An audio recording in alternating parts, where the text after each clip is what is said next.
जय हिंद दोस्तों। UP triple S C ANM की तैयारी के लिए आज से एक सीरीज शुरू कर रहा हूं जिसमें मैं आप सभी को 10,000 ऑब्जेक्टिव प्रश्न कराने वाला हूं। और यदि आप सभी लोग इन सभी प्रश्नों को देख लेते हैं तो आप ये मान के चलिएगा कि आपका सिलेक्शन होने वाला है, क्योंकि इस सीरीज में मैं आपको एक एक प्रश्न कराऊंगा, हर टॉपिक के प्रश्न कराऊंगा और उसके साथ साथ हर प्रश्न का पूरा डिटेल एनालिसिस भी होगा, जिससे आपका एक भी टॉपिक, एक भी पॉइंट, एक भी सवाल ना छूटे। तो आप सभी लोग इस पूरे वीडियो को लास्ट तक अवश्य देखिएगा। और यदि आपको आज का वीडियो समझ में आता है, आज का वीडियो अच्छा लगता है, आज की दी गई जानकारी अच्छी लगती है और आपको लगेगा कि हाँ, यहां से मेरा फायदा हो रहा है, यहां से मेरा सिलेक्शन हो सकता है, तो आप आने वाले वीडियो को अवश्य देखिएगा। अगर आपको अच्छा नहीं लगेगा, आपको समझ में नहीं आएगा, आपको लगेगा इस वीडियो को देखने के बाद मुझे कोई भी फायदा नहीं हो रहा है, तो आप बिल्कुल भी आने वाले वीडियो को ना देखिएगा। इस वीडियो में मैं आपको एक एक पॉइंट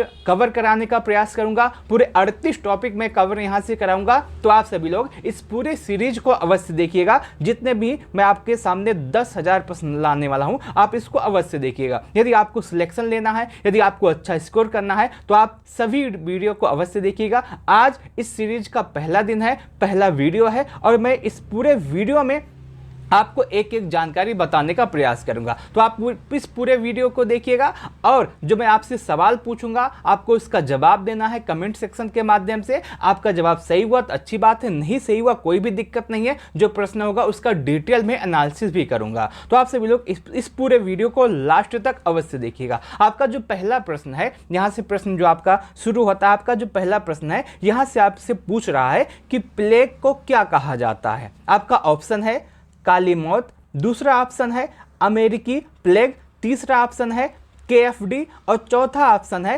कृत्रिम संक्रमण। ये आपके 4 ऑप्शन है। आपका सवाल है कि प्लेग को और किस नाम से जाना जाता है, प्लेग को और क्या कहा जाता है।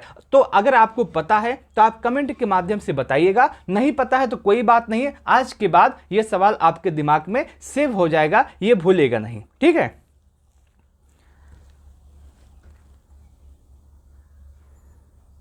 ठीक है, आपने बहुत सारे बच्चों ने इसका जवाब दिया है। मैं आपको बताता हूं प्लेग के विषय में। सबसे पहले सवाल आता है कि प्लेग क्या है।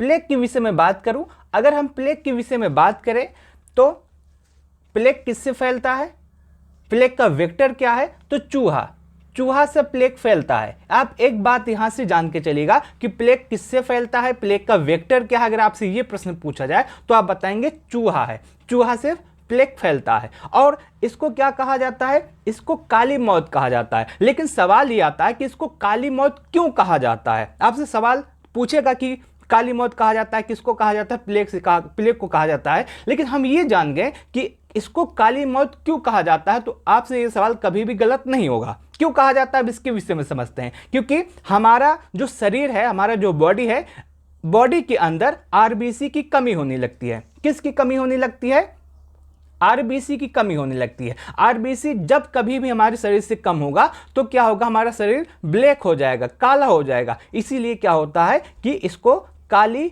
मौत कहते हैं। क्योंकि जब कभी भी प्लेग होता है, प्लेग की वजह से RBC हमारी डाउन होने लगती है, RBC कम होने लगती है। RBC कम होने की वजह से शरीर काली पड़ने लगती है। इसीलिए प्लेग को क्या कहा जाता है, काली मौत कहा जाता है। अगर आपसे कभी भी पूछा जाए कि जो प्लेग है इसका इंक्यूबेशन पीरियड कितना है, अगर आपसे पूछा जाए इसकी उष्मायन अवधि क्या है, तो आप बताएंगे जो आपका प्लेग है इसकी उष्मायन अवधि 1 से 6 दिन है। कितनी, 1 से 6 दिन। आप इसको भी याद रखिएगा। उसके साथ साथ यह जो प्लेग है यह बैक्टीरिया डिसीज है और किससे होता है, पास्चुरेला से। किससे होता है, पास्चुरेला से। कैसा डिजीज है ये आपका बैक्टीरियल डिजीज है। तो आप यहाँ पे देखे होंगे एक जो प्रश्न था, इससे कितने ज़्यादा प्रश्न तैयार हो गए। सबसे पहला, प्लेग को क्या कहा जाता है, तो आप बताएंगे प्लेग को क्या कहा जाता है, काली मौत कहा जाता है। प्लेग किससे फैलता है, वेक्टर क्या है, तो आप बताएंगे चूहा है।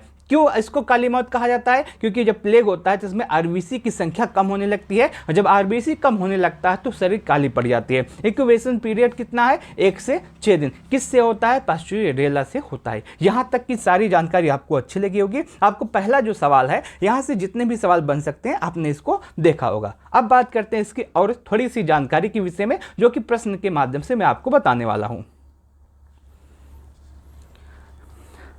आगे प्रश्न आता है कि प्लेग का प्राकृतिक वाहक मुख्य रूप से कौन सा जीव होता है? आपके ऑप्शन है चूहा, कुत्ता, बिल्ली, गाय। अभी ऊपर के प्रश्न के माध्यम से मैंने आपको इस सवाल का जवाब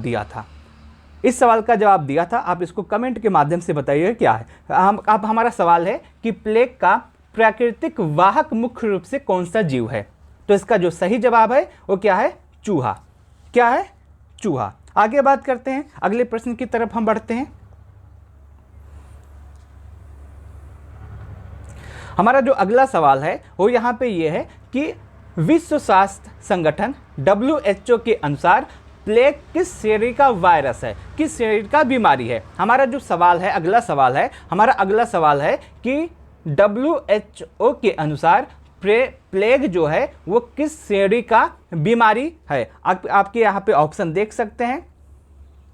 सामान्य बैक्टीरियल संक्रमण, दूसरा ऑप्शन है री इमर्जिंग संक्रमक रोग, तीसरा ऑप्शन है पूरी तरह खत्म हो चुकी बीमारी, चौथा ऑप्शन है केवल एशिया में पाए जाने वाली बीमारी। हमारा जो सवाल है वो क्या पूछा गया है कि WHO के अनुसार प्लेग किस श्रेणी की बीमारी है? हमारा जो सवाल है वो ये है। आप ऑप्शन यहाँ पे देख सकते हैं। ऑप्शन क्या है? सामान्य बैक्टीरियल संक्रमण, दूसरा ऑप्शन है री इमर्जिंग संक्रमक रोग, तीसरा ऑप्शन है पूरी तरह से खत्म हो चुकी बीमारी, चौथा ऑप्शन है केवल एशिया में पाए जाने वाली बीमारी। और इसका जो सही ऑप्शन है वो क्या है? इसका जो सही ऑप्शन है वो है री इमर्जिंग संक्रमक रोग। क्या है? री इमर्जिंग संक्रमक रोग। और उसके साथ साथ आपने एक शब्द और देखा होगा। क्या देखा होगा? WHO। ये जो संगठन है, यहाँ से भी आपके एग्जाम में सवाल पूछे जाते हैं। अगर आपने प्रीवियस ईयर के सभी प्रश्नों को एनालिसिस किया होगा तो आपने देखा होगा कि कुछ संगठन है जिसका मुख्यालय भी पूछा गया था। तो आपका जो आने वाला एग्जाम है, आपके सिलेबस में भी संगठन दिए गए हैं, आपके सिलेबस में भी मुख्यालय दिए गए हैं, तो आप उनको भी पढ़ना होगा। सबसे पहले आज के इस वीडियो में आया है WHO। तो WHO के विषय में हम यहाँ से समझने का प्रयास करते हैं कि WHO क्या है, इसका फुल फॉर्म क्या है, कब स्थापना की गई और इसका मुख्यालय कहाँ पे आता है। अगर हम WHO के विषय में बात करते हैं तो आप यहाँ पे सबसे पहले लिखिएगा WHO। और WHO के विषय में अगर हम बात करें, अगर आपसे पूछा जाता है कि WHO का फुल फॉर्म क्या होता है तो आप बताएंगे विश्व स्वास्थ्य संगठन। हिंदी में, इंग्लिश में क्या होता है? World Health Organization. क्या होता है? World Health organisation.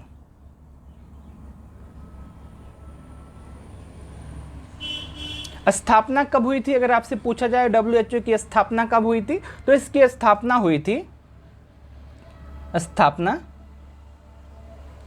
7 अप्रैल 1948। और इसी 7 अप्रैल को क्या मनाया जाता है? विश्व स्वास्थ्य दिवस। क्या मनाया जाता है 7 अप्रैल को? विश्व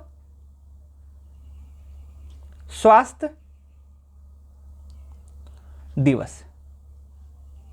उसके साथ साथ अगर आपसे पूछा जाए कि मुख्यालय कहाँ है, किसका? WHO का। अगर आपसे मुख्यालय पूछा जाए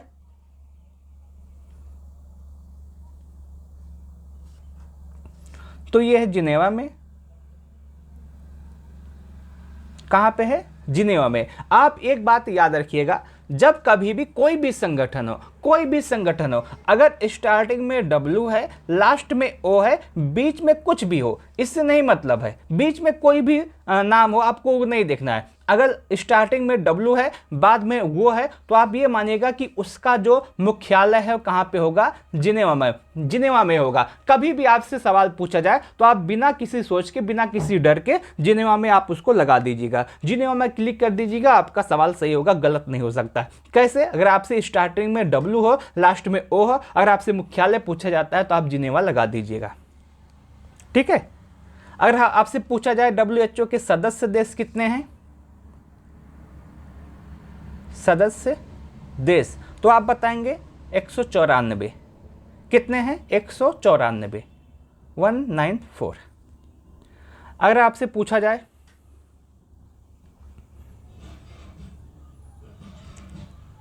ठीक है, अगर आपसे कभी भी पूछा जाता है कि WHO इसका फुल फॉर्म क्या होता है, तो आप बताएंगे वर्ल्ड हेल्थ ऑर्गेनाइजेशन, हिंदी में विश्व स्वास्थ्य संगठन। स्थापना कब हुई थी, 7 अप्रैल 1948 को, और 7 अप्रैल को ही विश्व स्वास्थ्य दिवस मनाया जाता है। मुख्यालय कहाँ है, जिनेवा में। सदस्य के देश कितने हैं, 194। ये आपका पूरा WHO है, आप इसको दे सकते हैं। जितने भी स्वास्थ्य संगठन है आपके एग्जाम के लिए इंपॉर्टेंट है, आप याद कर लीजिएगा। धीरे धीरे मैं आपको सब कुछ कवर कराने का प्रयास करूंगा। आगे चलते हैं, अगले सवाल पे हम चलते हैं, जो कि हमसे पूछा है। आप यहाँ पे देख सकते हैं, आपकी स्क्रीन पे अगला सवाल आ गया होगा, आप इसका जवाब दे सकते हैं। अगला सवाल हमसे पूछता है, निम्नलिखित में से कौन सा देश आज भी प्लेग के सबसे अधिक मामले रिपोर्ट करता है। आपका जो सवाल है आपकी स्क्रीन पे दिया गया है, और सवाल हमसे यह पूछता है कि आज भी ऐसा कौन सा देश है जहां पे प्लेग के सबसे अधिक मामले रिपोर्ट किए जाते हैं। आपका ऑप्शन है भारत, दूसरा ऑप्शन है मेडागास्कर, तीसरा ऑप्शन है अमेरिका, चौथा ऑप्शन है रूस। अगर आपको इसका जवाब पता होगा तो आप कमेंट के माध्यम से बताइएगा। इसका जो सही जवाब है वो है ऑप्शन बी, मेडागास्कर। क्या ऑप्शन है, मेडागास्कर, ये आपका सही ऑप्शन है। आगे बढ़ते हैं, अगला सवाल हमसे पूछता है, अगला जो सवाल है यह सवाल हमसे पूछता है कि प्लेग का प्रसिद्ध प्रकोप ग्रेट प्लेग ऑफ लंदन किस वर्ष हुआ था। यह आपका सवाल है, और आपका ऑप्शन है 1347 से 1351, 1665 से 1666, 1720 से 1722 और 1910 से 1911। ये आपके ऑप्शन है, आपको इसका सही जवाब बताना है। और इसका जो सही जवाब है वह है 1665 से 1666। क्या है, 1665 से 1666। अगर आपसे कभी भी पूछा जाए जो आपका प्लेग का सबसे बड़ा प्रकोप है, जिसे हम plague great plague of London के नाम से जानते हैं, और ये कहाँ पे फैला था, लंदन में फैला था। कब आया था, 1665 से 1666 के मध्य। आगे बढ़ते हैं, अगले सवाल की तरफ हम बढ़ते हैं। हमारा जो अगला सवाल है वो हमसे पूछता है कि निम्नलिखित रोगों में से कौन सा रोग बैक्टीरियल संक्रमण से नहीं होता है। हमारा जो सवाल है, आप एक बार सवाल को पढ़िएगा, और यहाँ से बहुत ज़्यादा सवाल पूछे जाते हैं। आपका जो एएनएम ही नहीं है, कोई भी एग्जाम हो, कोई जनरल सा एग्जाम हो जहाँ पे साइंस आता है, बायो आती है, वहाँ पे ये सवाल पूछा जाता है कि आपका बैक्टीरिया से कौन रोग होता है, वायरस से कौन रोग होता है, प्रोटोजोआ से कौन रोग होता है। ऐसे सवाल पूछे जाते हैं। लेकिन आज के बाद इस सवाल में आपको कोई भी दिक्कत नहीं होगी, क्योंकि इस सवाल में आपको एक ट्रिक बताऊंगा। बस आपको ट्रिक याद रखना है, सारे सवाल अपने आप हल हो जाएंगे। हमारा जो सवाल है वो हमसे पूछता है कि निम्नलिखित रोगों में से कौन सा बैक्टीरिया संक्रमक नहीं है। आप नहीं पे अवश्य ध्यान दीजिएगा, ठीक है। आपका ऑप्शन है टीबी, हैजा, मलेरिया, प्लेग। इसमें से कौन सा बैक्टीरिया से नहीं होता है, ये आपसे पूछा गया है, ठीक है। आप ये लास्ट तक देखिएगा, आपको कोई भी दिक्कत नहीं होगी। और आज के बाद बैक्टीरिया से कौन सा रोग होता है, जीवाणु से कौन सा रोग होता है, इसमें बिल्कुल भी दिक्कत नहीं होगी, क्योंकि इसी वीडियो में मैं आपको एक ट्रिक बताने वाला हूं। ट्रिक के माध्यम से यदि आप देखेंगे तो आपको सारी चीज़ें याद हो जाएंगी, सारी चीज़ें कवर हो जाएंगी। ट्रिक क्या है, हम पहले ट्रिक को देखते हैं, उसके बाद इस पूरे सवाल का जवाब हम देखते हैं। हमारा जो ट्रिक है, जिसमें हम सबसे पहले पढ़ेंगे बैक्टीरिया से होने वाले रोगों की ट्रिक। हमारा ट्रिक क्या है, GST पंडित का टीका न्यू है। क्या है? जीएसटी पंडित का टीका न्यू है। ये हमारा क्या है? ट्रिक है। क्या है?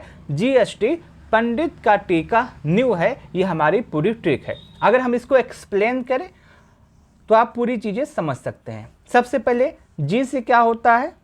गोनोरिया।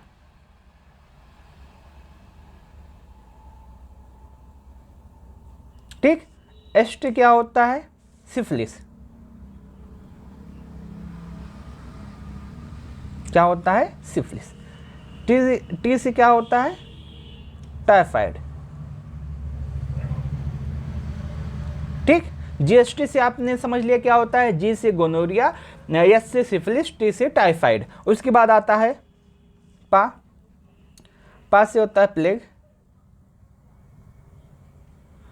उसके बाद आता है डी से होता है डिप्थीरिया।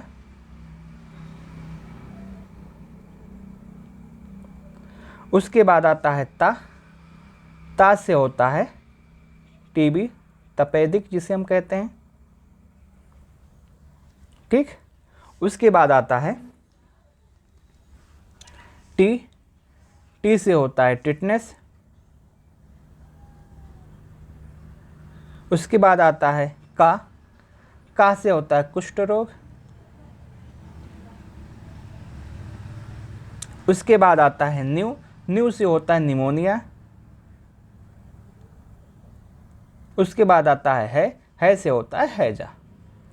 और ये वो रोग हैं जो किससे होते हैं? बैक्टीरिया से होते हैं। एक बार ट्रिक आप याद कीजिएगा, उसके बाद आज के बाद इस सवाल में आपको कोई भी कंफ्यूजन नहीं होगा। सवाल क्या था कि इनमें से कौन सा रोग बैक्टीरिया से नहीं होता है, और आपने एक ट्रिक पढ़ी, और ट्रिक है जीएसटी पंडित का टीका न्यू है। क्या है ट्रिक? जीएसटी पंडित का टीका न्यू है। बस आपको एक दो बार पढ़ना है। जीएसटी पंडित का टीका न्यू है, जीएसटी पंडित का टीका न्यू है, जीएसटी पंडित का टीका न्यू है। और इसमें कौन से रोग आते हैं? एक आपका जी से आता है गोनोरिया, एस से आता है सिफिलिस, टी से आता है टाइफाइड, पी से आता है पा से आता है प्लेग, डी से आता है डिप्थीरिया, ता से आता है तपेदिक, टी से आता है टिटनेस, का से आता है कुष्ठ रोग, उसके बाद न्यू से आता है निमोनिया, है से आता है हैजा। ये सभी रोग हैं जो किससे होते हैं? बैक्टीरिया से होते हैं। और आपका ये जो सवाल है इसमें पूछा गया है कि कौन सा रोग बैक्टीरिया से नहीं होता है। तो आप यहां से समझ सकते हैं कि आपका जो टीबी है ये भी होता है, आप यहाँ से देख सकते हैं। उसके बाद जो आपका हैजा है वो भी होता है, प्लेग है वो भी होता है। क्या नहीं होता है? मलेरिया। क्या नहीं होता है? मलेरिया। क्या नहीं होता है? मलेरिया। तो आप यहाँ से इस पूरे सवाल को देख सकते हैं, समझ सकते हैं, पढ़ सकते हैं। अगले सवाल की तरफ हम बढ़े। ठीक है, आप इसको याद कर लीजिएगा। आप इसका स्क्रीनशॉट भी ले सकते हैं। और आपको स्क्रीनशॉट नहीं लेना है, पूरा पीडीएफ लेना है, तब भी आपको परेशान नहीं होना है। ये जो आप वीडियो देख रहे हैं इसके डिस्क्रिप्शन बॉक्स में, उसके साथ साथ कमेंट बॉक्स में आपको एक टेलीग्राम चैनल का लिंक मिलेगा। वहां पे आप इसको देख सकते हैं पूरा वीडियो को, और वहां से आप इस पूरे पीडीएफ को भी डाउनलोड कर सकते हैं। आपको इस पूरे वीडियो की पीडीएफ उसी टेलीग्राम चैनल पे मिलेगी। तो आप उस टेलीग्राम चैनल को ज्वाइन कर लीजिएगा, और उसी टेलीग्राम चैनल पे आपको क्विज भी करवाई जाती है। आपके जितने भी 38 टॉपिक हैं सभी की क्विज आपको उसी टेलीग्राम चैनल पे करवाई जाती है, जिसका लिंक आपको इसी वीडियो के डिस्क्रिप्शन बॉक्स में और उसके साथ साथ टेलीग्राम चैनल कमेंट बॉक्स में मिल जाएगा। उसके साथ साथ मैं आपको और एक बात बताना चाहता हूं कि यदि आपने अपने पूरे एएनएम की तैयारी अच्छी कर ली है, लेकिन अभी आप प्रैक्टिस नहीं कर पा रहे हैं, आपको अच्छे से प्रैक्टिस करना है। जितने भी 38 टॉपिक है आपको उसकी प्रैक्टिस करनी है, अपना स्कोर इंप्रूव करना है, अपना स्कोर बढ़ाना है। तो उसके लिए आप हमारे क्विज बैच को ज्वाइन कर सकते हैं। किस बैच को? क्विज बैच को। हमारा जो क्विज बैच है उसमें 38 टॉपिक के लगभग 20,000 ऑब्जेक्टिव प्रश्न देने का वादा किया गया है, और ये आपको एग्जाम से पहले दे दिया जाएगा। हमारा जो क्विज होता है वो आपका 7 PM से लेकर के 9 PM पे होता है। उसके बाद दिन में 12 बजे से भी आपका क्विज होता है। 12 बजे से कब तक होता है? जब तक आप सभी लोग थक नहीं जाएंगे तब तक क्विज होता है। और यदि आप इस पूरे क्विज बैच को ज्वाइन करना चाहते हैं तो आप हमें मैसेज या कॉल कर सकते हैं। हमारा जो नंबर है 90 26 92 7315। आप इस नंबर पे मैसेज या कॉल कर सकते हैं, आपको पेड ग्रुप से जोड़ दिया जाएगा। पेड ग्रुप की जो फीस है वो बहुत ही ज़्यादा कम है, सिर्फ और सिर्फ 299 रुपये। इसी में आपको 20,000 ऑब्जेक्टिव प्रश्न मिलेंगे, इसी में आपको की पॉइंट की बुक मिलेगी, इसी में आपको मार्केट में जितने भी प्रैक्टिस सेट अवेलेबल हैं सबकी PDF दी जाएगी, और वो सभी कुछ दिया जाएगा सिर्फ और सिर्फ 299 रुपये में। तो आप हमारे प्रैक्टिस बैच को अवश्य ज्वाइन कीजिएगा। यदि आप का पूरा सिलेबस कंप्लीट हो गया फिर भी आपका स्कोर नहीं बढ़ रहा है, आप अच्छे से प्रैक्टिस करना चाहते हैं, आप अच्छे से इस बार एनएम की जॉब लेना चाहते हैं, तो आप हमारे इस प्रैक्टिस बैच को ज्वाइन अवश्य कीजिएगा। आगे बढ़ते हैं, अपने सवाल की तरफ बढ़ते हैं। हमारा जो सवाल है हमसे पूछता है, इनमें से कौन सा रोग बैक्टीरिया से होने वाला संक्रामक रोग है। क्या सवाल है कि इनमें से कौन सा रोग बैक्टीरिया से होता है। सिंपली आपसे सवाल यही पूछता है। इसमें आपके ऑप्शन है hepatitis B, diphtheria, polio, rubella, आपके ऑप्शन है। और यदि आपने अभी अभी ट्रिक पढ़ी है तो आपसे ये सवाल गलत नहीं हो सकता है। क्या नहीं हो सकता? आपसे ये सवाल गलत नहीं हो सकता। हमारा ट्रिक क्या था? हमारा ट्रिक था GST पंडित का टीका न्यू है। क्या हमारा ट्रिक था GST पंडित का टीका न्यू है, जिसमें मैंने आपको बताया था G का मतलब क्या होता है गोनोरिया, S का मतलब क्या होता है सिफिलिस, T का मतलब क्या होता है टाइफाइड, P का मतलब क्या होता है प्लेग, उसके बाद D का मतलब क्या होता है डिप्थीरिया, उसके बाद T का मतलब क्या होता है तपेदिक, उसके बाद T का मतलब क्या होता है टिटनेस, का मतलब क्या होता है कुष्ठ रोग, न्यू का मतलब क्या होता है निमोनिया, है का मतलब क्या होता है हैजा। ये सभी रोग हैं जो किससे होते हैं? बैक्टीरिया से होते हैं। और इसमें से आप देख रहे हैं हेपेटाइटिस नाम नहीं आया, पोलियो नाम नहीं आया, रुबेला नाम नहीं आया, किसका नाम आया? डिप्थीरिया का। कौन सा रोग है जो आपका बैक्टीरिया से होता है? तो इसका जो सही जवाब होगा वो क्या होगा? डिप्थीरिया। आप ट्रिक को याद कीजिएगा, सारे सवाल अपने आप हल होते हुए चले जाएंगे। आगे आपका जो सवाल अगला है वो आपसे पूछता है, इसी तरीके का सवाल है, इसका जवाब आपको कमेंट के माध्यम से देना है।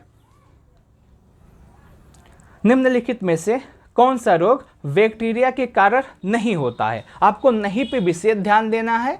और इसमें से पूछा है कि निम्नलिखित में से कौन सा रोग बैक्टीरिया से नहीं होता है। आपके ऑप्शन है काली खांसी, जिसे हम पर्टूसिस कहते हैं, उसके बाद टिटनेस कहते हैं, उसके बाद रेबीज, जिसे हम जलातंक कहते हैं, क्योंकि रेबीज में जल से डर लगता है। जिसको भी रेबीज हो जाता है उसको हवा से भी डर लगता है और जल से भी डर लगता है, पानी से भी डर लगता है, पानी नहीं पी पाता। और कुष्ठ रोग, ये आपके ऑप्शन है। तो इसका जवाब आपको कमेंट के माध्यम से देना है कि इनमें से कौन सा रोग बैक्टीरिया से नहीं होता है। आपने अगर ट्रिक पढ़ी है, ट्रिक याद कर ली है, तो ये सवाल आपसे गलत नहीं हो सकता। कौन सा रोग है जो बैक्टीरिया से नहीं होता है? तो रेबीज, जिसे हम जलातंक भी कहते हैं। आगे बढ़ते हैं, अगले सवाल की हम तरफ बढ़ते हैं। अगला जो सवाल है हमारा जो सवाल है उसमें पूछता है कि भारत को पोलियो मुक्त घोषित कब किया गया था। हमारा जो सवाल है वो हमसे पूछता है कि भारत को पोलियो मुक्त कब घोषित किया गया था। आपके ऑप्शन है 1 मार्च, दूसरा ऑप्शन है 20 मार्च, तीसरा ऑप्शन है 27 मार्च और चौथा ऑप्शन है 15 मार्च।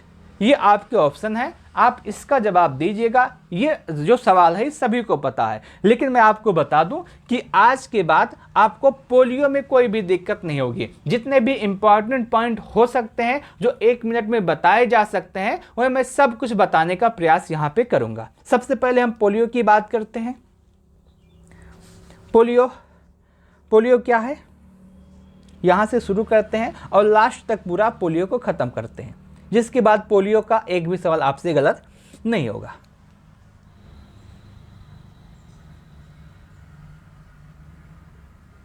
पोलियो वायरस,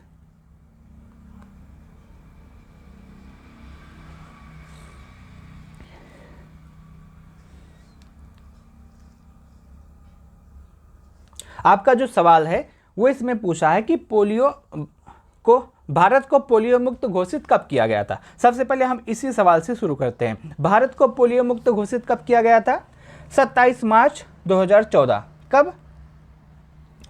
27 मार्च 2014 को किसने किया था? WHO। जितने भी स्वास्थ्य की संबंधित समस्याएं होती हैं उसका देख रेख कौन करता है? तो WHO करता है। ठीक है, तो WHO ने किया था। कब किया था? 27 मार्च 2014 को। कब? 27 मार्च 2014 को। कब? 27 मार्च 2014 को भारत को पोलियो मुक्त घोषित किया गया था। ठीक है, आगे बढ़ते हैं। सवाल ये आता है पोलियो की खोज किसने की थी? अगर आपसे कभी भी पूछा जाए पोलियो की खोज कब और किसने की थी तो आप बताएंगे जो खोज की बात है, खोज कब की गई थी? 1908 में। किसने की थी? लैंड स्टीनर ने। किसने? कार्ल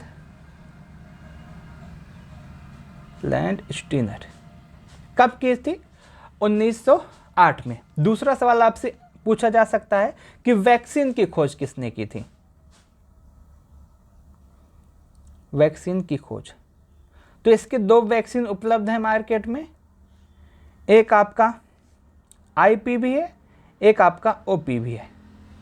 OPV मतलब ओरल पोलियो वैक्सीन, और OPV जो है इसकी खोज किसने की थी? अल्बर्ट साबिन ने। किसने की थी? Albert Sabin. और दूसरी कौन सी वैक्सीन है? दूसरी है IPV। क्या है? IPV। और इसकी खोज किसने की थी? जोनास साल्क ने। जोनास साल्क ने। ठीक, आगे बात करते हैं। पोलियो की दवा पहली बार कब पिलाई गई थी भारत में? तो पोलियो की दवा भारत में पहली बार कब पिलाई गई थी? 16 मार्च 1995 में पहली बार पोलियो की दवा पिलाई गई थी। और इसीलिए 16 मार्च को क्या कहा जाता है? टीकाकरण दिवस। क्या? टीकाकरण दिवस। जितने भी फैक्ट मैं बता रहा हूं ये सभी इंपॉर्टेंट हैं, किसी न किसी एग्जाम में पूछे गए हैं, आप इसको याद अवश्य कर लीजिएगा। पोलियो दिवस कब मनाया जाता है? अगर आपसे कभी पूछा जाए पोलियो दिवस कब मनाया जाता है तो आप बताएंगे 24 अक्टूबर को क्या मनाया जाता है? पोलियो दिवस मनाया जाता है। उसके साथ साथ और क्या सवाल पूछा जा सकता है इससे? पल्स पोलियो अभियान, पल्स पोलियो टीकाकरण कार्यक्रम कब हुआ था? 2 अक्टूबर 1995। कब हुआ था? शुरू हुआ था। ठीक, यहाँ इतने सवाल आपसे पूछे जा सकते हैं जो कि मैंने आपको बताने का प्रयास किया है। ठीक है, पल्स पोलियो कब शुरू हुआ था? 2 अक्टूबर 1995 को शुरू हुआ था। एक बार मैं दोबारा फिर से बताने का प्रयास करता हूँ। अगर आपसे कभी भी पूछा जाए भारत को पोलियो मुक्त कब घोषित किया गया था तो आप बताएंगे 27 मार्च 2014। कब किया गया था? 27 मार्च 2014।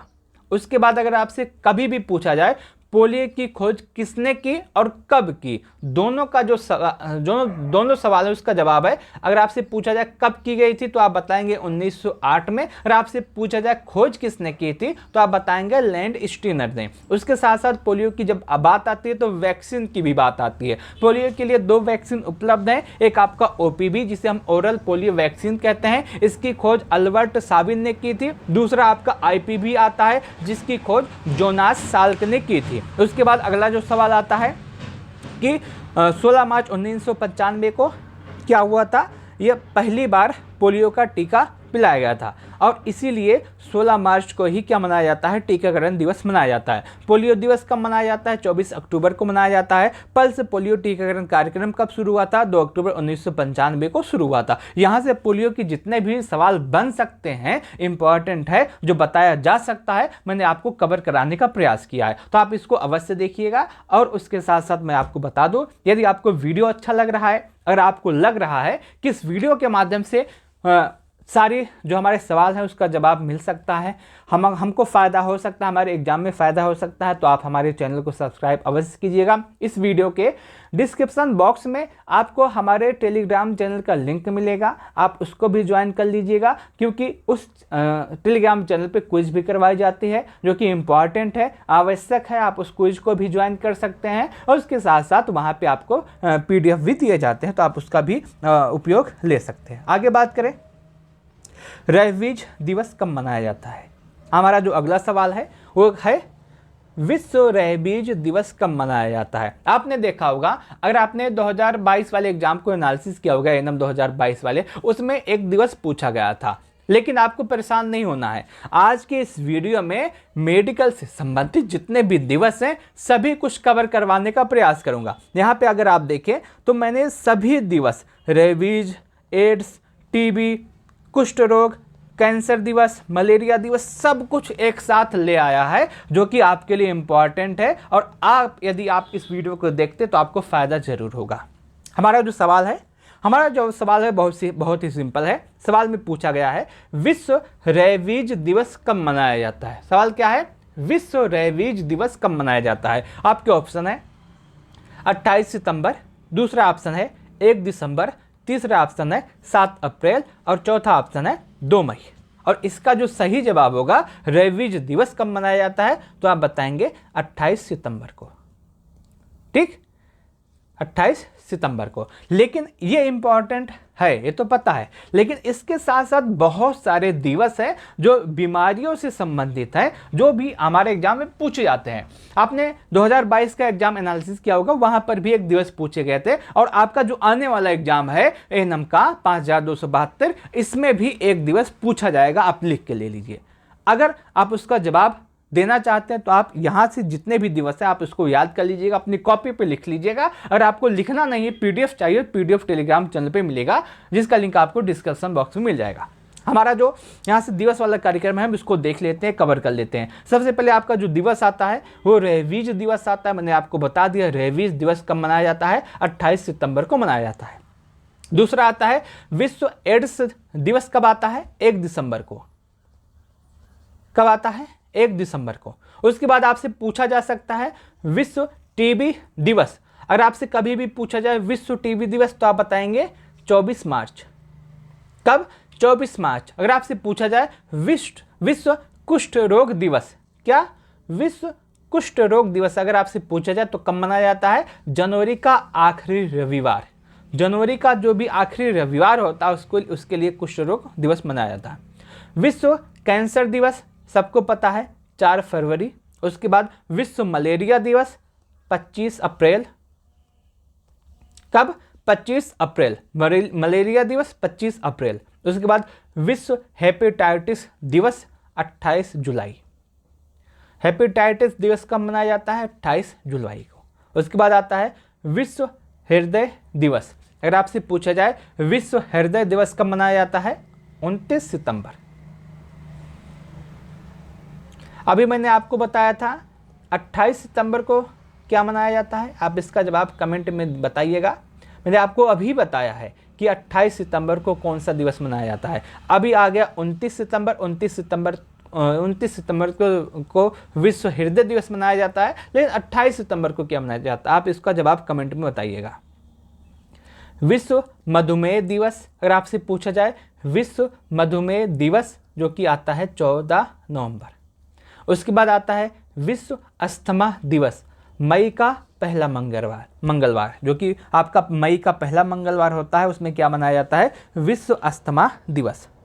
उसके बाद आता है विश्व रक्तदान दिवस। और आपसे पूछा जाए विश्व रक्तदान दिवस कब मनाया जाता है, जो कि होता है आपका 14 जून को। रक्तदान दिवस कब होता है, 14 जून को। रक्तदान दिवस 14 जून, रक्तदान दिवस 14 जून। आप 1-2 बार याद कर लीजिएगा, ऐसे बोल लीजिएगा, याद हो जाएगा। उसके बाद आता है विश्व लीवर दिवस, जो कि आपका होता है 19 अप्रैल को। विश्व लीवर दिवस कब आता है, 19 अप्रैल को। उसके बाद आता है विश्व किडनी दिवस, जो कि मार्च का दूसरा गुरुवार होता है, उसी दिन विश्व किडनी दिवस मनाया जाता है। कब, मार्च का जो दूसरा गुरुवार होता है उस दिन क्या होता है, विश्व किडनी दिवस मनाया जाता है। उसके बाद आता है विश्व मानसिक स्वास्थ्य दिवस, जो कि आता है 10 अक्टूबर को।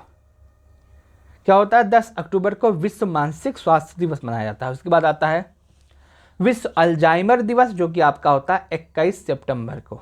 उसके बाद आता है विश्व पार्किंसन दिवस, जो कि आता है 11 अप्रैल को। उसके बाद आता है विश्व ऑटिज्म जागरूकता दिवस 2 अप्रैल को। विश्व थायराइड दिवस 25 मई को। थायराइड दिवस 25 मई को। विश्व स्ट्रोक दिवस 29 अक्टूबर को। विश्व निमोनिया दिवस 12 नवंबर को। आपने देखा यहाँ पे 20 मैंने आपको प्रमुख दिवस बताए जो कि स्वास्थ्य से संबंधित है। पिछली बार एक सवाल पूछा गया था, इस बार भी एक सवाल पूछा जाएगा। जो भी सवाल पूछा जाएगा इस 20 दिवस के बाहर नहीं जाएगा। आप इस 20 दिवस को याद कर लीजिएगा, 1 नंबर पक्का आपका। आगे बढ़ते हैं, अपने अगले सवाल की तरफ हम बढ़ते हैं। हमारा जो अगला सवाल है वो हमसे पूछ रहा है, पहला सफल मानव एंटी रेबीज टीकाकरण किसके द्वारा किया गया। क्या हमारा सवाल है, पहला सफल मानव एंटी रेबीज टीकाकरण किसके द्वारा किया गया। आपके ऑप्शन है, आप यहाँ पे ऑप्शन देख सकते हैं। आपका ऑप्शन है, पहला ऑप्शन है लुई पास्चर, दूसरा ऑप्शन है फ्लेमिंग, तीसरा ऑप्शन है जॉन सॉल। ये 3 ऑप्शन आपके सामने है। उसके बाद चौथा ऑप्शन है गुइरिन। ये 4 ऑप्शन है, इसको आप सही जवाब अवश्य बताइएगा। हमारा जो सवाल है वो है मानव एंटी रेबीज टीकाकरण किसके द्वारा किया गया। कौन सा सफल मानव एंटी रेबीज पहला। ठीक है, आपको इसका जवाब देना है और इसका जो सही जवाब है वो आपका है लुई पास्चर। क्या सही जवाब है, लुई पास्चर। हम लुई पास्चर के विषय में थोड़ी और जानकारी एकत्रित कर लेते हैं जो कि आपके एग्जाम के लिए इम्पॉर्टेंट है, जरूरी है और सवाल पूछा जा सकता है। अगर कभी भी लुई पास्चर की बात आती है तो ये मान के चलिएगा कि इन्होंने बहुत काम किया है। किसके लिए, विज्ञान के लिए। सबसे पहला आता है पाश्चरीकरण का जो सिद्धांत है वो किसने दिया था, लुई पास्चर ने। किसने दिया था, लुई पास्चर ने। किसका सिद्धांत, पाश्चरीकरण का। पाश्चरीकरण, ठीक। दूसरा आता है रोग सिद्धांत, किसने दिया था, लुई पास्चर ने। क्या आता है, रोग सिद्धांत, किसने दिया था, लुई पास्चर ने। तीसरा आता है रेबीज टीका, किसने दिया था, लुई पास्चर ने। उसके बाद आता है हैजा का टीका। क्या आता है, हैजा का टीका, किसने दिया था, लुई पास्चर ने। ये जितने भी चीजें हैं ये इंपॉर्टेंट हैं और किसी न किसी एग्जाम में पूछी गई हैं, तो आप इसको याद अवश्य कीजिएगा। लुई जो पास्चर है उन्होंने पाश्चरीकरण सिद्धांत दिया था, रोग का सिद्धांत दिया था, रेबीज टीका दिया था, हैजा का टीका दिया था। ये सभी है इंपॉर्टेंट है, आप इसको याद अवश्य कर लीजिएगा। ठीक, आगे बात करते हैं।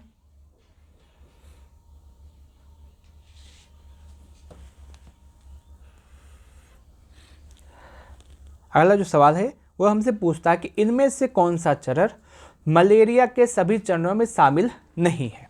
ठीक है, हमारा जो सवाल हमसे पूछ रहा है कि इनमें से कौन सा चरण मलेरिया के सभी चरणों में शामिल नहीं है। आपके ऑप्शन है कोल्ड स्टेज, दूसरा ऑप्शन है फीवर स्टेज, तीसरा ऑप्शन है हॉट स्टेज, चौथा ऑप्शन है स्वेटिंग स्टेज। आपको इसका जवाब कमेंट के माध्यम से देना है, तो आप कमेंट के माध्यम से इसका जवाब अवश्य दीजिएगा अगर आपको पता है। अगर नहीं पता है कोई भी दिक्कत नहीं, आज के बाद इस सवाल में कन्फ्यूजन नहीं होगा और इस सवाल से संबंधित जितने भी चीज़ है उसमें भी आपको कन्फ्यूजन नहीं होगा।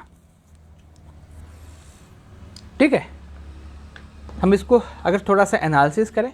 सबसे पहले आपका सवाल क्या पूछा गया है, स्टेज पूछे गए हैं। किसके स्टेज पूछे गए हैं, मलेरिया के पूछे गए हैं। मलेरिया के कितने स्टेज होते हैं, मलेरिया के 3 स्टेज होते हैं। कितने स्टेज होते हैं, 3 स्टेज होते हैं। लेकिन उससे पहले मैं आपको मलेरिया के विषय में थोड़ी जानकारी देना चाहता हूं जो आपके लिए इंपॉर्टेंट है। मलेरिया में 4 प्रकार के प्लाज्मोडियम होते हैं। कितने प्रकार के होते हैं, मलेरिया में कितने प्रकार के प्लाज्मोडियम होते हैं, 4 प्रकार क्या होते हैं प्लाज्मोडियम।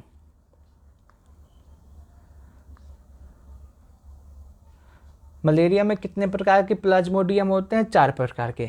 कौन कौन से, अगर इसके विषय में बात करें तो सबसे पहला आता है फेल्सीपेरस जो कि सबसे ज़्यादा घातक होता है। क्या होता है, सबसे ज़्यादा घातक होता है। उसके बाद दूसरा जो प्रकार है वो आपका है वाइवेक्स, जो कि सबसे कम पाया जाता है, सबसे कम। उसके बाद आता है तीसरे नंबर का मलेरी, और चौथे प्रकार का क्या होता है, आवेल। ये 4 प्रकार के क्या होते हैं, प्लाज्मोडियम होते हैं। किस में होते हैं, मलेरिया में होते हैं। अगर आपसे पूछा जाए मलेरिया में कितने प्रकार के प्लाज्मोडियम पाए जाते हैं, 4 प्रकार के। कौन कौन से, फेल्सीपेरस, वाइवेक्स, मलेरी और उसके बाद आवेल। लेकिन हमारा सवाल ये नहीं है, हमारा सवाल है कि मलेरिया में कितने चरण होते हैं और इनमें से कौन सा चरण नहीं है। तो मलेरिया के अगर चरण के विषय में बात करें तो मलेरिया में 3 स्टेज होते हैं, 3 चरण होते हैं। कितने होते हैं, 3 स्टेज होते हैं, 3 चरण होते हैं। कौन कौन सा, एक आपका कोल्ड, दूसरा आपका हॉट, तीसरा आपका स्वेटिंग।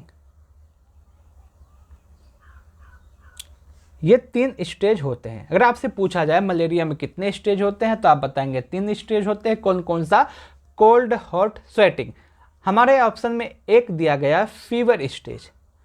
क्या दिया गया ऑप्शन में, फीवर स्टेज। तो आपका जो फीवर स्टेज होता है ये मलेरिया के स्टेज में नहीं आता है। क्या होता है, मलेरिया के स्टेज में नहीं आता है। आप इसको याद रखिएगा। मलेरिया के कितने स्टेज होते हैं, 3 स्टेज होते हैं। कौन कौन सा, कोल्ड, हॉट, स्वेटिंग। उसके साथ साथ आप एक सवाल और याद रख सकते हैं, मलेरिया फैलता है, किससे फैलता है, आपसे पूछा जाता है, बहुत बार पूछा गया होगा और आप सभी को याद भी होगा। लेकिन एक बार और याद कर लीजिए, मलेरिया किससे होता है, मादा एनाफिलीज से। किससे, मादा एनाफिलीज से क्या होता है, मलेरिया होता है। ठीक ठीक, आगे बढ़ते हैं। हमारा जो अगला सवाल है, अगला सवाल हमसे पूछता है कि मलेरिया रोग का कारक परजीवी कौन सा है। मलेरिया रोग का कारक परजीवी कौन सा है, ये हमारा सवाल है। आप इसका जवाब अवश्य दीजिएगा। मैंने आपको अभी बताया इसके विषय में, तो आप इसको अवश्य बताइएगा। हमारा ऑप्शन है वायरस, बैक्टीरिया, प्लाज्मोडियम और फंगस। आपसे पूछा मलेरिया रोग का कारक परजीवी कौन होता है, तो इसका जो सही जवाब है वो क्या है, प्लाज्मोडियम। क्या है, प्लाज्मोडियम। मैंने आपको अभी बताया है मलेरिया में 4 प्रकार के प्लाज्मोडियम पाए जाते हैं। ठीक है, आगे बात करते हैं। मनुष्य में मलेरिया फैलाने वाली मच्छर की प्रजाति कौन सी है, आपको बताना है। आपका ऑप्शन है क्यूलेक्स मच्छर, एंडीज मच्छर, एनाफिलीज मादा और उसके बाद हाउस फ्लाई। ये आपके ऑप्शन है। आपका जो सवाल है कि उसमें पूछा है कि मलेरिया किस मच्छर से होता है, सिंपल सवाल है। मलेरिया किस मच्छर से होता है, ये सिंपल सवाल है और इसका आप सभी का जवाब पता होगा, मैंने अभी आपको बताया है। और इसका जो सही जवाब है एनाफिलीज मच्छर। ठीक है, आगे बढ़ते हैं।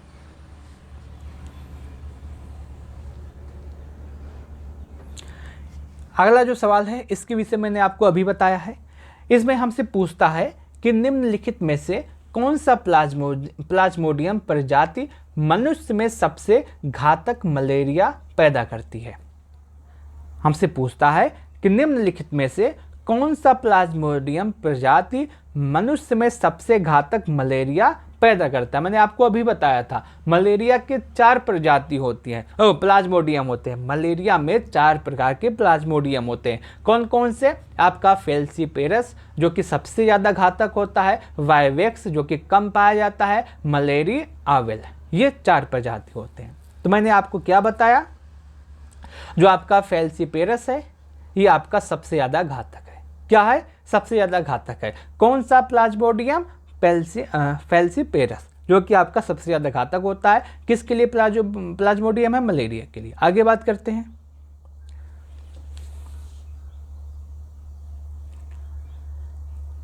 अगला जो सवाल है, मलेरिया परजीवी का जीवन चक्र पूरा करने के लिए कितने मेजबान यानी कि होस्ट जरूरी होते हैं। इसका ऑप्शन है 1, 2, 3, 4। हमसे पूछता है कि मलेरिया परजीवी का जीवन चक्र पूरा करने के लिए कितने मेजबान जरूरी होते हैं, और इसका जो सही जवाब है वो क्या है? 2। क्या है? 2। कौन कौन से होस्ट होते मेजबान होते हैं? एक आपका मनुष्य, और दूसरा क्या आपका है? मादा एनोफिलीज।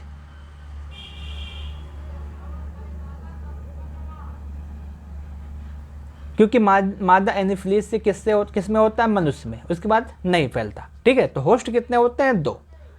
किसमें? मलेरिया में। तो आप यहाँ देख रहे हैं मलेरिया का जितना भी इंपॉर्टेंट है मैंने आपको सब कुछ बताने का प्रयास किया, और इससे बाहर मलेरिया में नहीं पूछा जा सकता है। एक सवाल और अभी बच रहा है मलेरिया से, इसके बाद एक सवाल और हो सकता है मलेरिया का। आपका जो सवाल है, मलेरिया में बार बार आने वाली ठंड लगकर तेज बुखार की अवस्था को क्या कहा जाता है? आपका जो सवाल है, एक बार सवाल को मैं दोबारा पढ़ता हूं। मलेरिया में बार बार आने वाली ठंड लगकर तेज बुखार की अवस्था को क्या कहा जाता है? इसका जो सही ऑप्शन है, मलेरिया पेल्सीफेरस, साइन, सिम्टम, हाइपोटेंशन, या फिर आप सभी लोग इसका जवाब कमेंट के माध्यम से दीजिएगा।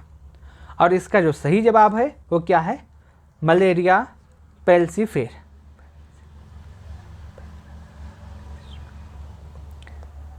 आगे बढ़ते हैं, अगले सवाल की तरफ हम बढ़ते हैं।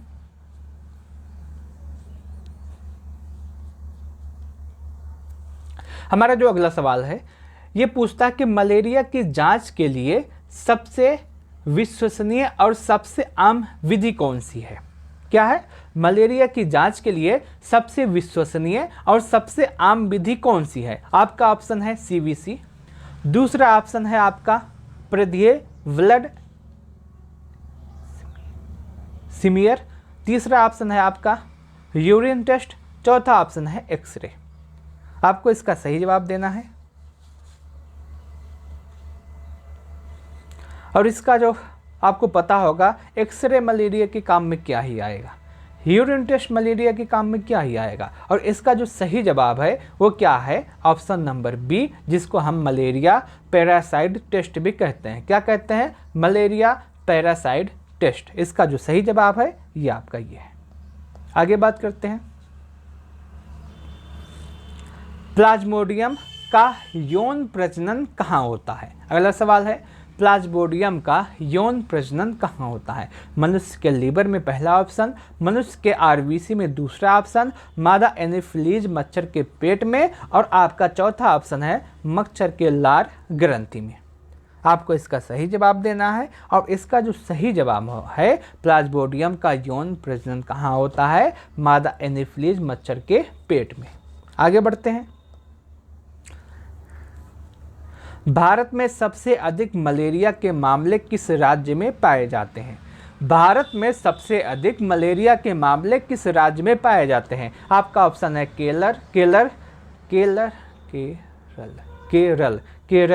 केरल, उड़ीसा, पंजाब, गुजरात, और इसका जो सही जवाब है क्या है? उड़ीसा। आगे बात करते हैं, विश्व मलेरिया दिवस कब मनाया जाता है? क्या विश्व मलेरिया दिवस कब मनाया जाता है? मैंने आपको अभी 20 दिवस बताए हैं, उसमें एक मलेरिया दिवस भी है, तो आप इसका जवाब वहाँ से दीजिएगा। आप इसका जवाब कमेंट के माध्यम से बताइएगा, विश्व मलेरिया दिवस कब मनाया जाता है। आगे बढ़ते हैं, अगला जो सवाल है वो हमसे पूछता है कि हाथी का पाँव किस रोग में होता है? क्या सवाल है? हाथी का पाँव किस रोग में होता है? आपका ऑप्शन है मलेरिया, फाइलेरिया, कालाजार, डेंगू। ये आपकी 4 ऑप्शन है। आपको बताना है कि हाथी का जो पाँव, हाथी का जो ज्वर है वो किस रोग में होता है, और इसका जो सही जवाब है वो क्या है? फाइलेरिया। किस में होता है? फाइलेरिया में। लेकिन हम इसको ऐसे ही नहीं जाने देंगे, इसके विषय में जो थोड़ी सी जानकारी है जो आपके लिए इम्पॉर्टेंट हो सकती है उसको भी बताएंगे। ठीक है, उसके बाद हम इस प्रश्न का अंत करेंगे। सबसे पहले आपसे पूछा कि हाथी का ज्वर किस रोग में होता है, तो इसका जो सही जवाब है वो है फाइलेरिया में। फाइलेरिया जो है इसको क्या कहते हैं? हाथी का पाँव रोग। क्या कहते हैं? हाथी पाँव रोग,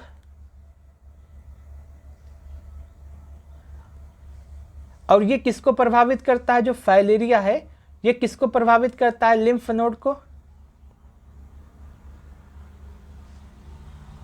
किसको प्रभावित करता है?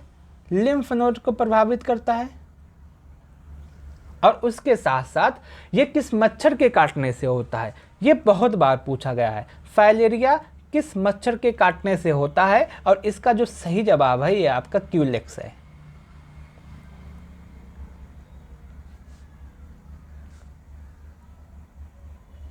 ये मोस्ट इंपॉर्टेंट है। अगर आपसे पूछा जाए जो आपका फाइलेरिया है जिसे हम हाथी पाँव कहते हैं, किस मच्छर से काटने से होता है? लिम्फ नोड, क्यूलेक्स मच्छर के काटने से होता है। कौन सा नोड प्रभावित होता है? लिम्फ नोड प्रभावित होता है। फाइलेरिया में हाथी पाँव रोग इसको कहा जाता है। ठीक है, आगे बढ़ते हैं, अगली सवाल की तरफ हम बढ़ते हैं। हमारा जो अगला सवाल है वो यहाँ पे आपसे पूछा जाए, बहुत ही सिंपल सवाल है।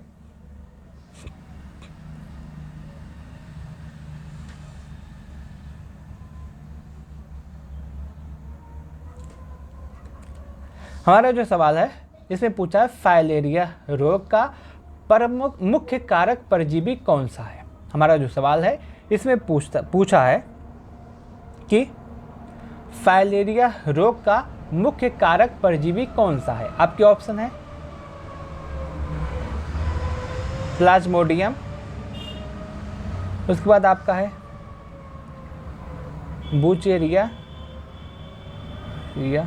और यही आपका सही जवाब है। क्या है? ऑप्शन नंबर बी आपका सही जवाब है। आगे बढ़ते हैं। फाइलेरिया को भारत में आम बोलचाल की भाषा में क्या कहते हैं? मलेरिया कहते हैं, हाथी पाँव कहते हैं, कालाजार कहते हैं, या फिर डेंगू कहते हैं। तो आपको पता होगा कि भारत में फाइलेरिया को हाथी पाँव रोग कहा जाता है, जिसमें हाथ या पैर बहुत ज़्यादा फूल जाते हैं, सूजन हो जाता है, स्वेलिंग आ जाती है, जैसे हाथी का पैर होता है उस तरह से हो जाता है, इसीलिए इसको हाथी का पाँव कहा जाता है। आगे बढ़ते हैं। फाइलेरिया रोग फैलने वाला मच्छर कौन है? आपसे पूछा कि फाइलेरिया रोग फैलाने वाला मच्छर कौन सा है। मैंने आपको अभी इसका जवाब बताया था, कौन सा है? क्यूलेक्स मच्छर। आगे बात करते हैं। फाइलेरिया परजीवी का अंतिम मेजबान कौन होता है? फाइलेरिया परजीवी का अंतिम मेजबान कौन होता है? तो मैंने आपको अभी बताया है, मनुष्य इसका अंतिम मेजबान होता है। आगे बात करते हैं। फाइलेरिया का सबसे आम और विशिष्ट लक्षण कौन सा है? जिसमें सबसे आम और विशिष्ट लक्षण यही है, हाथ और पैरों का बहुत मोटा हो जाना। क्या होता है? हाथ और पैरों का बहुत मोटा हो जाना। आगे बात कर अगले सवाल की तरफ बढ़ते हैं। भारत सरकार फाइलेरिया उन्मूलन के लिए हर वर्ष कब राष्ट्रीय फाइलेरिया दिवस मनाती है? क्या है सवाल कि हर वर्ष राष्ट्रीय फाइलेरिया दिवस कब मनाया जाता है? और इसका जो सही जवाब है वो आपका 11 नवंबर। क्या सही जवाब है? 11 नवंबर। 11 नवंबर को क्या मनाया जाता है? राष्ट्रीय फाइलेरिया दिवस मनाया जाता है। आगे बात करते हैं।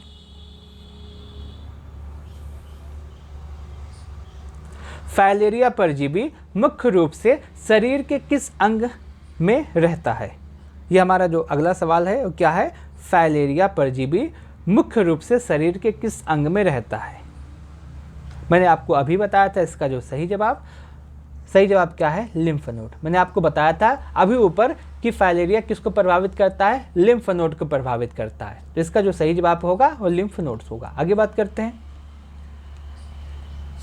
अगला जो सवाल है, निम्नलिखित में से कौन सा राज्य भारत में फाइलेरिया से सबसे अधिक प्रभावित है? कौन सा राज्य भारत में सबसे अधिक फाइलेरिया से प्रभावित है? तो हमारा जो उत्तर प्रदेश है ये सबसे ज़्यादा फाइलेरिया से प्रभावित है। आगे बात करते हैं, अगले सवाल की तरफ बढ़ते हैं। अगला जो सवाल है वो हमसे पूछता है कि इन्फ्लुएंजा के लिए कारक क्या है? क्या हमारा सवाल है, इन्फ्लुएंजा के लिए कारक क्या है? ठीक है, आगे बात करते हैं इन्फ्लुएंजा की तरफ, और इसमें आपका जो ऑप्शन है वो ऑप्शन है आर्थोमैक्सोवायरस, मिक्सोवायरस, टोगा वायरस या ए सभी। ये आपके 4 ऑप्शन है, आपको इसमें से अपना जवाब बताना है। तो आपका जो इन्फ्लुएंजा है इन्फ्लुएंजा के लिए कारक कौन सा होता है? आर्थोमेक्सोवायरस। क्या होता है? आर्थोमेक्सोवायरस इसका सही जवाब है। इसके विषय में अगर हम थोड़ी सी और बात करें, इन्फ्लुएंजा जो होता है हिंदी में, इन्फ्लुएंजा जो होता है हिंदी में इसको क्या कहा जाता है? तारों का बुरा प्रभाव। क्या कहा जाता है? तारों का बुरा प्रभाव। हिंदी में क्या कहा जाता है? इन्फ्लुएंजा को तारों का बुरा प्रभाव कहा जाता है। और जो इन्फ्लुएंजा होता है ये क्या करता है? ये हर बार अपना रूप अपना रंग बदलता रहता है। क्या करता है इन्फ्लुएंजा? इन्फ्लुएंजा हर बार अपना रूप अपना रंग बदलता रहता है। आपने देखा होगा 2003 और 4 के समय एक इन्फ्लुएंजा आया था जिसको क्या नाम दिया गया था? Bird flu. क्या नाम दिया गया था? Bird flu. ये कौन सा प्रकार था? H5N1। कौन सा प्रकार था बर्ड फ्लू? किसको कौन सा प्रकार था? H5N1। उसके साथ साथ आपका एक प्रकार और आया था इन्फ्लुएंजा का, जो कि आपका 2009 में था, जो कि कहाँ फैला था? चाइना में। इसको क्या नाम दिया गया था? Swine flu. क्या नाम दिया गया था? Swine flu. इसका कौन सा प्रकार था इन्फ्लुएंजा का? यह आपका H1N1 था। कौन सा प्रकार था? H1N1 था। तो आप देखते होंगे कि इन्फ्लुएंजा जो होता है इसका जो वैक्सीन बनाया जाता है तो वो 1 साल के लिए होता है, क्योंकि इन्फ्लुएंजा अपना रूप है अपना रंग हर बार बदलता रहता है। तो एक बार अगर आप इन्फ्लुएंजा का वैक्सीन आपको लग गया तो दूसरी बार आप उसके लिए नहीं उपयोगी रहेंगे। 1 साल के अंदर ही वो अपना रूप बदल देता है। और उसके साथ साथ हिंदी में इन्फ्लुएंजा को तारों का बुरा प्रभाव कहते हैं। किससे होता है? किस वायरस से होता है? आर्थोमेक्सोवायरस के कारण होता है। 2003 और 4 में बर्ड फ्लू के नाम से फैला था और इसको कौन सा नाम दिया गया था? H5N1। उसके बाद 2009 में चाइना में स्वाइन फ्लू के नाम से फैला था। इसको कौन सा इन्फ्लुएंजा था? H1N1 था। तो आप इसको याद कीजिएगा, अच्छे से याद कीजिएगा, यहाँ से आपके एक सवाल पूछा जाएगा। अगर आपको पता होगा, एक बार देख लिए हैं, नहीं याद है तो आप दूसरी बार आप इसको 2x की स्पीड पे लगा के देख सकते हैं। आगे बढ़ते हैं।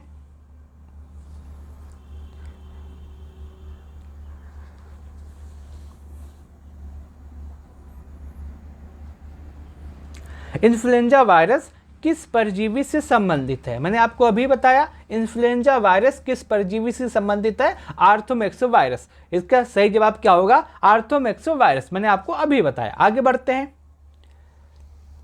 1918-1919 की सबसे भयानक इन्फ्लुएंजा महामारी को क्या कहा जाता है? क्या हमारा जो सही सवाल है, हमारा जो सवाल है वो हमसे पूछता है कि 1918 और 1919 की सबसे भयानक इन्फ्लुएंजा महामारी को क्या कहा जाता है? और इसका जो सही जवाब होगा वो क्या होगा? Spanish flu. क्या कहा जाता है? Spanish flu. जो आपका स्वाइन फ्लू है ये चाइना में आया था। कब आया था? 2009 के आसपास। इसको क्या नाम दिया गया था? H1N1। लेकिन 1918-1919 में कहाँ पे? स्पेनिश में सबसे ज़्यादा फैला था, महामारी का रूप लिया था। आगे बात करते हैं, अगले सवाल की तरफ हम बढ़ते हैं। अगला सवाल है, इन्फ्लुएंजा वायरस का मुख्य संक्रामक माध्यम क्या है?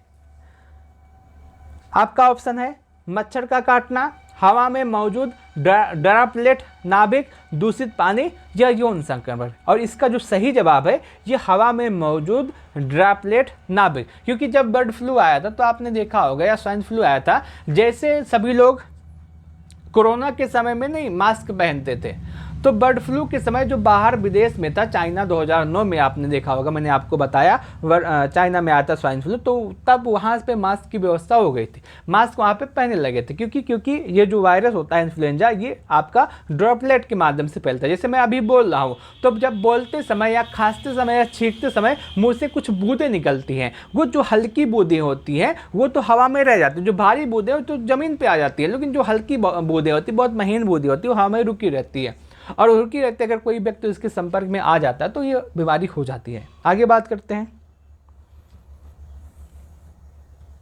इन्फ्लुएंजा का सबसे प्रभावी रोकथाम का तरीका क्या है? हमारा जो सवाल है हमसे पूछता है कि इन्फ्लुएंजा की सबसे प्रभावी रोकथाम का तरीका क्या है।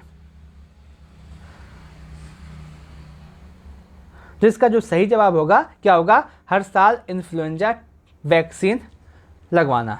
ठीक है, क्योंकि हर साल ये अपना रूप बदलता रहता है। एक बार अगर आपने लगवाया तो हर अगली बार आपको अलग से लगवाना पड़ेगा। आगे बात करते हैं। हमारा जो अगला सवाल है, मैंने आपको अभी इसके विषय में बताया था कि 2009 और 2010 में आपको एक इन्फ्लुएंजा की महामारी फैली थी। वो कहाँ पे फैली थी और उसका नाम क्या था, सब टाइप क्या था उसका? तो 2009-2010 में चाइना में आपकी फैली थी। और क्या नाम था इसका? इसका नाम था स्वाइन फ्लू। और इसका क्या था? सब टाइप H1N1। सब टाइप क्या था? H1N1। आगे बात करते हैं। स्वाइन फ्लू के लिए उस्मायन अवधि।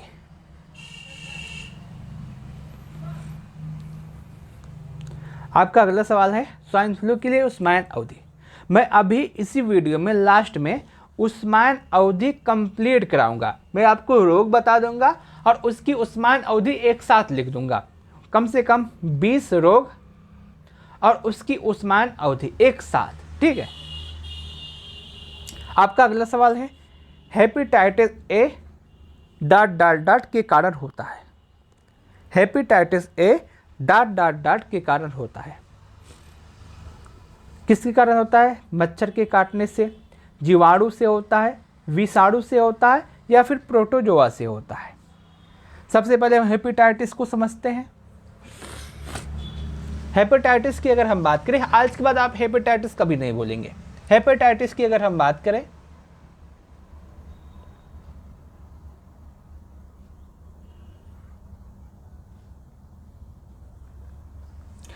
जो हेपेटाइटिस शब्द है ये हिपेटिक से आया है। किससे आया है? हेपेटाइटिस जो शब्द है वो किस शब्द से बना है? हिपेटिक शब्द से। हिपेटिक शब्द से बना है।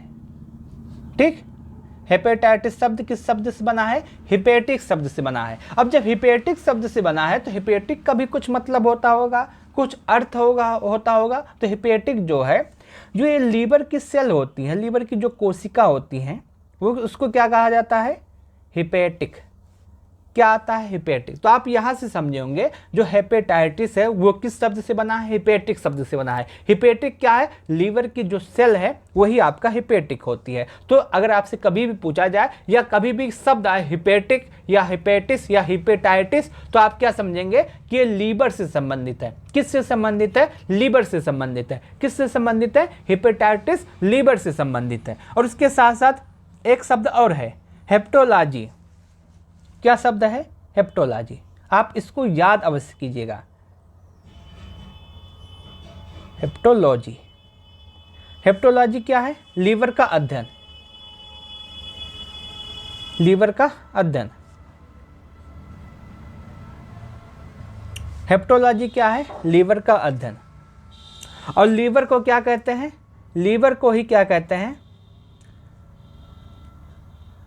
लीवर को क्या कहते हैं? शरीर की प्रयोगशाला।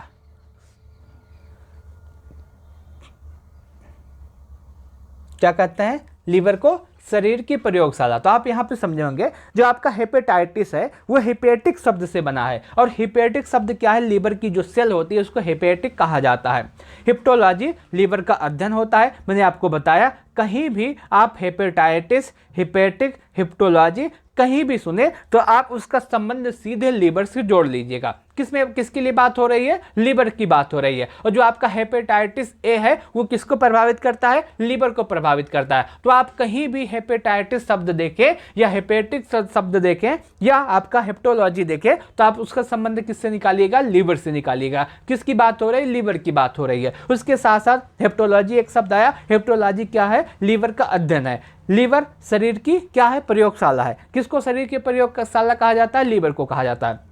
आप यहाँ पे हेपेटाइटिस शब्द के विषय में समझे होंगे, हेपेटाइटिस का मतलब जानने का प्रयास किए होंगे। लेकिन यहाँ पे जो सवाल है वो सवाल हेपेटाइटिस से है, लेकिन ये सवाल दूसरा है। हम इस सवाल को समझने का प्रयास करते हैं। सवाल ये पूछा है कि हेपेटाइटिस ए डॉट डॉट के कारण होता है, मच्छर के कारण होता है, या फिर जीवाणु के कारण होता है, या फिर विषाणु के कारण होता है, या फिर प्रोटोजोआ के कारण होता है। हम इसको समझने का पूरा प्रयास करते हैं।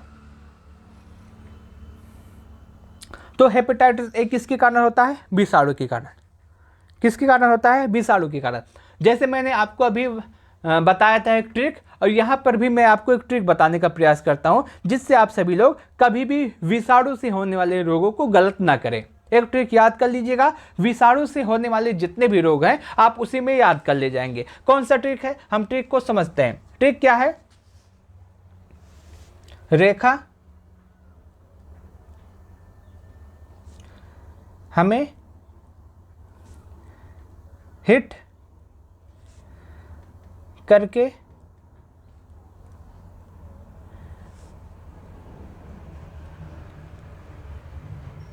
पोएचे, इसका मतलब पीछे, आप समझिएगा, पीछे छोड़ गई।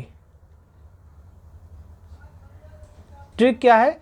रेखा हमें हिट करके पीछे छोड़ गई। ट्रिक क्या है? कौन से? विषाणु से होने वाले रोगों की ट्रिक क्या है? विषाणु से होने वाले रोगों की ट्रिक क्या है? रेखा हमें हिट करके पीछे छोड़ गई। रेखा हमें हिट करके पीछे छोड़ गई। रेखा हमें हिट करके पीछे छोड़ गई। हम इससे समझने वाले रोगों को बात करते हैं। यहाँ से इससे होने वाले रोगों के विषय में बात करते हैं। सबसे पहले एक शब्द है रे। रे से क्या होता है? रेबीज। रेबीज किससे होता है? विषाणु से होता है। उसके बाद खा। खा से क्या आता है? खसरा। उसके बाद है हा। हा से क्या है? हर्पीज। हर्पीज। उसके बाद है माँ।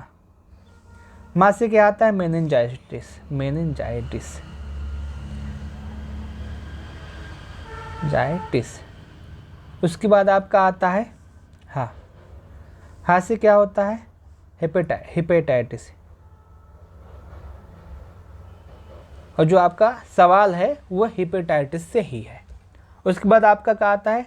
टा। टा से क्या होता है? ट्रोकोमा। उसके बाद करके, यहाँ पे साइलेंट है, करके का कोई भी मतलब नहीं है। उसके बाद आता है पो। पोएचे, मैंने ना बताया था पो। पो से आता है पोलियो। पो से क्या होता है? पोलियो। उसके बाद ए से होता है एड्स। उसके बाद चा से होता है चेचक। उसके बाद आपका आता है छो। छोटे होते हैं छोटी माता। उसके बाद आता है डा, छोड़। डा से होता है डेंगू। उसके बाद आता है गा। गा से क्या होता है? गलशोध। उसके बाद आता है आई। आई से क्या होता है? इन्फ्लुएंजा। तो आप यहाँ पे देख रहे हैं, एक ट्रिक के माध्यम से मैंने आपको बताया था बैक्टीरिया से होने वाले रोगों की ट्रिक, और यहाँ पे मैं बता रहा हूँ विषाणु से होने वाले रोगों की ट्रिक। विषाणु से होने वाले रोग काफ़ी ज़्यादा हैं, आप इसको याद कीजिएगा। आपका जो हेपेटाइटिस है यह भी विषाणु से होता है। आप एक ट्रिक याद कीजिएगा, सारा रोग अपने आप याद हो जाएगा। ट्रिक क्या है? रेखा हमें हिट करके पीछे छोड़ गई। रेखा हमें हिट करके पीछे छोड़ गई, ये आपकी ट्रिक है। और यहाँ से जो आपके होने वाले रोग है वो आपका रेबीज, खसरा, हर्पीज, मेनिंजाइटिस, हेपेटाइटिस, ट्रोकोमा, छोटी माता, डेंगू, गलशोध, इन्फ्लुएंजा, पोलियो, एड्स, चेचक, ये सभी जो रोग है ये किससे होते हैं? विषाणु से होते हैं। तो आप इस रोग को अवश्य याद कर लीजिएगा, क्योंकि आपके एग्जाम में पूछा जा सकता है बैक्टीरिया से कौन से रोग होते हैं, जीवाणु से कौन से रोग होते हैं, विषाणु से कौन से रोग होते हैं, प्रोटोजोआ से कौन से रोग होते हैं, कुछ भी पूछा जा सकता है। इसलिए आप इसको याद अवश्य कीजिएगा। ये ट्रिक जो है आप इसको याद कर लीजिएगा, क्योंकि ये ट्रिक इंपॉर्टेंट है, अच्छा है, बढ़िया है। अगर आप ये ट्रिक याद कर लेंगे तो आप इसका जवाब आराम से दे सकते हैं। अभी मैं एक सवाल पूछ रहा हूँ, इसका जवाब आपको कमेंट के माध्यम से देना है। सवाल क्या है कि इनमें से कौन सा रोग विषाणु से होता है। आपका जो सवाल है उसमें मैं पूछ रहा हूं कि इनमें से कौन सा रोग विषाणु से होता है। मैं आपको यहां से 2 सवाल दूंगा, 3 सवाल दूंगा, तीनों सवालों का जवाब आपको कमेंट के माध्यम से देना है। पहला सवाल है कि इनमें से कौन सा रोग विषाणु से होता है। इनमें से कौन सा रोग विषाणु से होता है, आपको इसका जवाब कमेंट के माध्यम से देना है। आपका पहला ऑप्शन है तपेदिक, डेंगू, प्लेग, चेचक, इनमें से कोई नहीं। उसके बाद दूसरा ऑप्शन है हर्पीज किसका उदाहरण है, जीवाणु का या प्रोटोजोआ का या फफूंदी का या विषाणु का। उसके बाद तीसरा जो सवाल है खसरा किससे होता है, बैक्टीरिया, विषाणु, परजीवी, कवक। ये जो 3 सवाल हैं, इन तीनों सवालों का जवाब आपको कमेंट के माध्यम से देना है। तो आप कमेंट के माध्यम से अपना जवाब अवश्य दीजिएगा। ये आपका पहला वीडियो था जो हमारा 10,000 ऑब्जेक्टिव प्रश्न का सीरीज है। इस सीरीज का पहला वीडियो था। मैं उम्मीद करता हूं कि आपको यह पूरा वीडियो अच्छा लगा होगा, पूरी जानकारी अच्छी लगी होगी, आपको शुरू से जितने भी चीज़ें बताई गई हैं आपको समझ में आई होंगी। अगर आपको आज का वीडियो अच्छा लगा है, आज की जानकारी अच्छी लगी है, तो आप आने वाला जो वीडियो है कल का, आप उसको अवश्य देखिएगा, जिसमें मैं और भी डीप से सारी जानकारी दूंगा। आज पहला वीडियो था इसलिए हो सकता है कि आपको उतना अच्छा ना लगा हो, लेकिन ये आने वाला जो वीडियो है, जो आपका 10,000 ऑब्जेक्टिव प्रश्न का वीडियो है, यदि आप इसको देख लेते हैं तो आप ये मान के चलिएगा कि आपका स्कोर अच्छा होगा एएनएम का जो आने वाला एग्जाम है। इस वीडियो में मैं आपको अपने टेलीग्राम चैनल का लिंक दे रहा हूं, आप उस लिंक पे इस पूरे क्लास की PDF ले सकते हैं। उसके साथ साथ उस ग्रुप पे आपको क्विज भी होता है, तो क्विज का भी आनंद ले सकते हैं, क्विज के माध्यम से अपनी प्रैक्टिस को कर सकते हैं। और उसके साथ साथ यदि आप हमारे प्रैक्टिस बैच को ज्वाइन करना चाहते हैं, आपका पूरा सिलेबस कंप्लीट हो गया है, आपका पूरी तैयारी हो गई है, अब आप प्रैक्टिस करना चाहते हैं, तो आप हमारे क्विज बैच को ज्वाइन कर सकते हैं। क्विज बैच की जो फीस है ये सिर्फ और सिर्फ 299 रुपये है। इस 299 रुपये में मैं आप सभी को 20,000 ऑब्जेक्टिव प्रश्न देने वाला हूँ आपके 38 टॉपिक में से, जो कि मोस्ट इंपॉर्टेंट है। और यदि आप 20,000 प्रश्न कर लेते तो आप सिलेक्शन पक्का मान के चलिएगा। और इस 299 रुपये के क्विज बैच में मैं आपको की पॉइंट की बुक भी दूंगा, मार्केट में जितने भी प्रैक्टिस सेट है सब कुछ मैं आपको दूंगा, वो भी सिर्फ 299 रुपये में। और हमारी जो फीस है 299 रुपये है। यदि आप बैच को ज्वाइन करना चाहते हैं तो 90 26 92 73 15 पे मैसेज या कॉल कर सकते हैं। टेलीग्राम चैनल को ज्वाइन करना मत भूलिएगा, और जो आने वाला वीडियो है आप उसको भी देखिएगा। अगर आपको वीडियो अच्छा लगा है, दूसरी बात देखना चाहते हैं, दूसरी बात देख सकते हैं। वीडियो को 2x की स्पीड पे लगा के देखिएगा, आपको सब कुछ याद हो जाएगा। इस वीडियो को लास्ट तक देखने के लिए आप सभी का बहुत बहुत धन्यवाद।